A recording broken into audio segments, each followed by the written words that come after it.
Senator, we have 13 dead Americans. We had John Kirby at that podium lying through his teeth. You know, I didn't really care when my kids, you know, they got involved in a little bit of mischief, nothing like I did.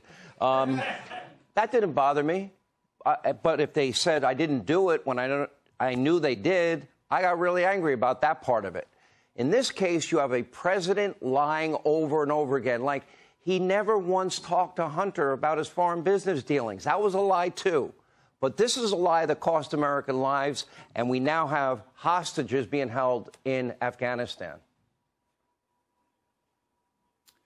President Biden's report on Afghanistan, Sean, is a fable.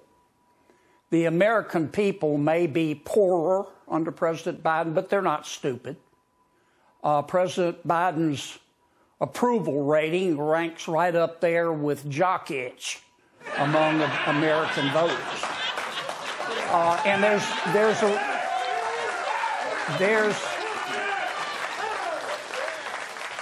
there's a reason for that. It's the president's, in part, his surrender to the Taliban in Afghanistan. Now, that's not the only thing that the Biden administration has screwed up. They're never just one or two cockroaches.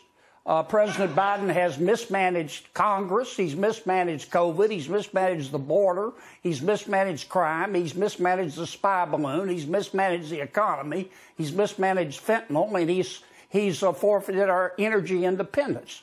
But his surrender to the Taliban in Afghanistan was especially egregious because it telegraphed, as you pointed out, to China and Russia and North Korea and Iran that he, President Biden, intended to pursue peace through weakness. And peace through weakness never works. Now, those are the facts.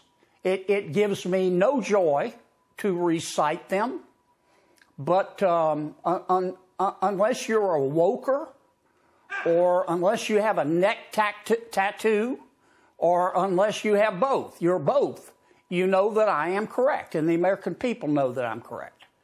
Senator, you know, we know about the economy, we know about borders, we know about energy independence all lost, we know about Afghanistan, but here's what scares me. Our number one geopolitical foe is China. Number two is Russia. They have aligned together. They have aligned also with Iran.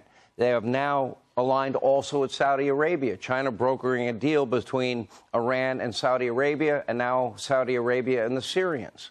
You see their presence in Africa and Latin America. And what I see happening is because Joe Biden abdicated his role as the leader of the free world, our enemies that don't have great intentions for the world are now taking full advantage. And I think this is now developing a new axis of evil. Am I overstating the fact? No. Think back. Why did Putin invade Ukraine? Why has China been so aggressive? During the first year or so of President Biden's term, he not only surrendered to the Taliban, he removed sanctions on the Nord Stream 2 pipeline. He got rid of the China initiative.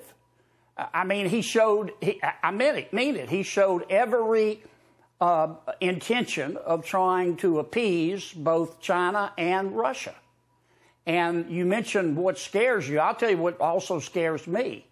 President Biden has another year and a half to discover new and innovative ways to suck.